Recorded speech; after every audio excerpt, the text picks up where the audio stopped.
Hello guys, कैसे हैं आप लोग। एकदम ठीक ठाक और बढ़िया होंगे। और जो भी लोग मेरे वीडियो में पहली बार आ रहे हो तो प्लीज इस वीडियो को लाइक कर देना और मेरे चैनल को सब्सक्राइब कर लेना।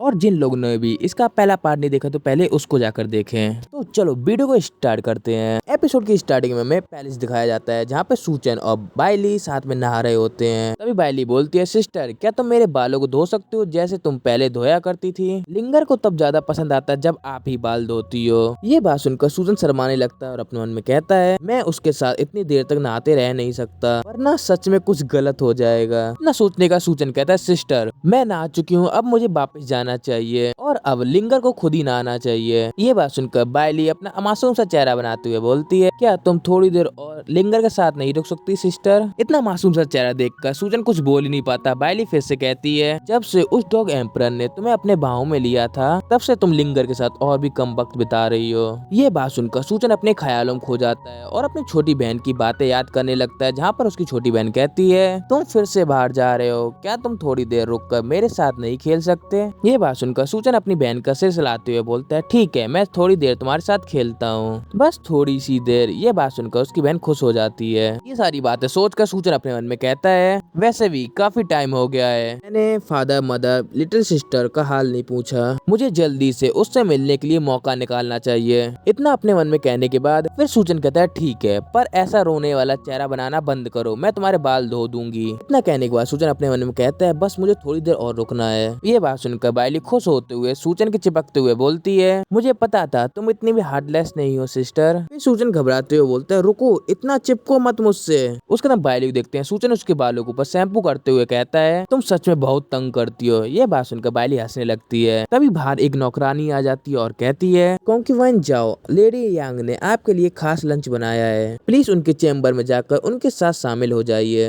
ये बात सुनकर सूजन अपने मन में कहता है, कॉन्क्यूवाइन जाओ वो अचानक कॉन्क्यूवाइन जू को खाने पे क्यों बुला रही है, ऐसा भी नहीं है कि वो दोनों बहुत ही क्लोज हो। तभी बाइली सूजन का हाथ पकड़ते हुए बोलती है, मत जाओ सिस्टर, कॉन्क्यूवाइन जाओ हमेशा सिस्टर के सामने शो ऑफ करना पसंद करती है, इस बार वो जरूर आपको एम्बेरस करने का प्लान बना रही है। ये बात सुनकर सूजन हंसते हुए अपने मन में कहता है, शो ऑफ, अब समझ में आया, जरूर कल रात वाली बात फैल गई है और वो कॉन्क्यूवाइन जाओ के सामने अपनी शान दिखाना चाहती है। ऐसा है तो मैं पहले भी एम्पर के रूप में कॉन्क्यूवाइन जाओ से मिल चुका हूँ, पर वो चालाक औरत असल में पर्दे के पीछे कैसी है, मुझे सच जानने की इच्छा हो रही है। फिर बाइली बोलती है, सिस्टर क्या तुम्हें सच में जाना जरूरी है। फिर सूजन कहता है, मेरी चिंता मत करो लिंगर, तुम्हारी सिस्टर ठीक रहेंगी, उनके साथ कुछ गलत नहीं होगा और शायद तुम्हें एक अच्छा शो देखने को भी मिल जाए। तभी वो सर्वेंट फिर से गेट के ऊपर नॉक करते हुए कहती है, लेडी काफी देर से आपका इंतजार कर रही है अपने चैम्बर में, प्लीज कॉन्क्यूवाइन जाओ आप जल्दी चलिए। तभी सूजन गेट खोलकर बाहर आ जाता है और गुस्से में देखते हुए बोलता है, मुझे रास्ता दिखाओ। इतने गुस्से में देखकर सर्वेंट डर जाती है। उसका हमें अगले सीन में कॉन्क्यूवाइन जाओ का चैम्बर का सीन दिखाया जाता है। उसके अंदर कॉन्क्यूवाइन जियान को देखते हैं जो अपने गार्डन में डांस कर रही होती है और तभी सूचैन भी उस मेड के साथ पहुंच जाता है और जाओ का डांस देखते हुए अपने मन में कहता है, हालांकि कॉन्क्यूवाइन जियान एक चालाक स्कैमर है पर मुझे मानना पड़ेगा कि उसका फिगर और डांस मूव काफी इम्प्रेसिव है। तभी वो नौकरानी पीछे से हिचकिचाते हुए बोलती है, कॉन्क्यूवाइन जाओ, कॉन्क्यूवाइन जियान इस वक्त बिजी है, शायद वो आपसे इस वक्त तुरंत नहीं मिल सकती। ये बात सुनकर सूजन कहता है, ठीक है मुझे कोई जल्दी नहीं है। और इतना बोलकर सूजन उधरी बैठ जाता है और अपने मन में कहता है, देखते हैं एम्परर जिस कॉन्क्यूवाइन जियान को चालाक लोमड़ी कहते हैं उसके पास कौन कौन से ट्रिक्स छुपे हुए हैं। तभी सूजन जियान का डांस देखते हुए बोलता है, बहुत बढ़िया, ये काफी जबरदस्त परफॉर्मेंस थी। इस डांस को देखकर सूजन अपने मन में कहता है, अगर ये स्पिरिचुअल पवेलियन होता तो उसके ऊपर सोने चांदी की बरसात कर दी जाती। उसके बाद जियांग को देखते हैं जो सूजन को इतना खुश देखकर अपने मन में कहती है, उसको इग्नोर किया जा रहा है फिर भी वो इतनी खुश क्यों है। फिर जियांग अपने कपड़े पहनते हुए बोलती है, सिस्टर असली हुनर तो आपके पास है, आपने ना सिर्फ हिज मैजेस्टी को इतना अटैच कर लिया कि वो दरबार को अटेंड करना ही भूल गए, बल्कि उन्हें सन्यासी बनाकर बाकी सब सिस्टर के मौके भी खत्म कर दिए। ये बात सुनकर सूजन शौक होते हुए अपने मन में कहता है, तो बात ऐसी है, लेकिन दरबार को नजरअंदाज करना और संन्यामी रहना ये क्या हो रहा है। फिर जियांग सूजन से कहती है, सिस्टर तुम ऐसे मत देखो जैसे कि तुम्हें कुछ समझ ही नहीं आ रहा। पर सूजन को तो कुछ समझ ही नहीं आ रहा होता है यहाँ पे चल क्या रहा है और किस चीज में बात हो रही है। फिर जियांग सूजन को सब बात समझाते हुए बताती है, आज सुबह हिज मैजेस्टी ने इंपीरियल फिजिशियन को बुलाया और उन्होंने अपनी खराब तबीयत के बारे में बताया। जांच में पता चला कि अपने हाथ का ज्यादा इस्तेमाल करते थे सेक्सुअल में, और हिरिम में सबको पता है कि कल रात हिज मैजेस्टी किसके साथ थे, है ना सिस्टर। ये सारी बात समझ में आ जाने के बाद सूजन गुस्से में अपने मन में कहता है, वो हरामखोर एम्पर ये सारी फालतू बातें फैला रहा है सिर्फ मुझे बाकी कॉन्क्यूवाइन से दूर रखने के लिए। इतना बोलकर अपने गुस्से को कंट्रोल में रखते हुए हंसते हुए बोलता है, क्या मैंने सच में एम्पर की पावर का गलत इस्तेमाल किया। सिस्टर, मैंने कभी भी ऐसा नहीं सोचा, पर चिंता मत करो, हिज मैजेस्टी का संन्यास सिर्फ कुछ ही दिनों के लिए है। जल्द ही सिस्टर आप फिर से उनकी सेवा कर सकती हो।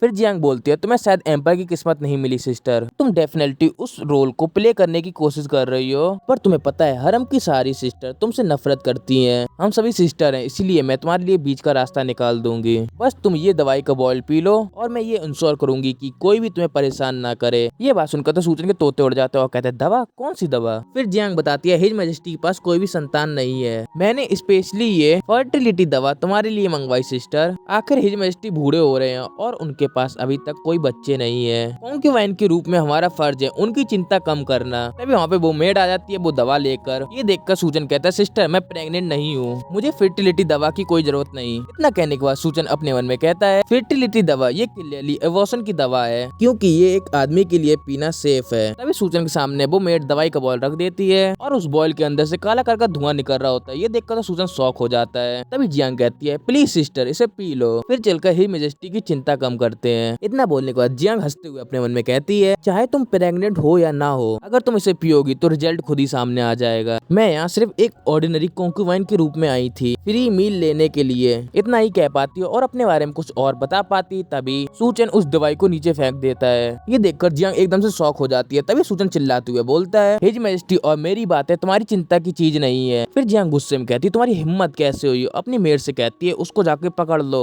तभी सूचन उसकी मेड को देख के कहता है, कम से कम तुम अच्छी मेड तो भेजो मुझे पकड़ने के लिए, और इन लोगों को देखो सीरियसली ये लोग कर क्या रहे हैं। ये बात सुनकर तो बेचारी मेड्स भी शॉक हो जाती हैं और वो कहती हैं, ये कहना क्या चाहती है? तभी जियांग एम्बैरेस होते हुए बोलती है, तुम गलत चीज पे फोकस कर रही हो। तभी एक मेड सूचन को पकड़ने के लिए उसके पास चली जाती है। तभी सूचन उससे बचते हुए कहता है, इस गंदी औरत को मुझसे दूर रखो। इतना बोलकर सूचन दूर भागने लगता है। तभी एक सर्वेंट देखते हुए बोलती है, वो उधर है, और सूचन उसको भी डॉज कर लेता है और वहाँ से भागने लगता है। तभी तीसरी मेड चिल्लाते हुए बोलती है, रुक जाओ, भागो मत। फिर सूचन उनसे थोड़ी दूर आ जाता है। फिर उन्हें चिढ़ाते हुए बोलता है, गुड बाय सिस्टर कॉन्क्यूबाइन जियान, तुम्हारा डांस सच में इम्प्रेसिव था, मैं फिर कभी आकर देखूंगी। फिर जियांग गुस्से में चिल्लाते हुए बोलती है, मेरे सामने इतना घमंड मत दिखाओ, जब मैं तुम्हें पकड़ूंगी तब तुम्हें पछताना पड़ेगा। फिर सूचन हंसते हुए कहता है, डांस करती रहो सिस्टर, अब मैं जा रही हूँ। फिर जियांग चिल्लाते हुए बोलती, तुम ऐसे यहाँ से भाग नहीं सकती, और अपने सर्वेंट भी चिल्लाते हुए बोलती, तुम बेकार लोग जल्दी करो और उसको पकड़ो जाके। उसके बाद हम अगले सीन में हेवनली प्रिजन का सीन देखते हैं। तभी वहाँ पे कोई चलते हुए आता है और हेवनली प्रिजन के सामने आकर खड़ा हो जाता है, और हेवनली प्रिजन को देखते हुए सूचन अपने मन में कहता है, इंपीरियल प्रिजन, फादर, मदर और छोटी बहन चियांजिंग यहाँ आपसे मिलने आया है। और इसी के साथ ये हमारा एपिसोड होता है खत्म। गाइस मुझे माफ करना कि मैंने एक ही एपिसोड अपलोड किया है, अगली बार मैं डबल एपिसोड अपलोड कर दूंगा। और तुम सभी लोगों को मेरी तरफ से happy Holi. Okay, good bye.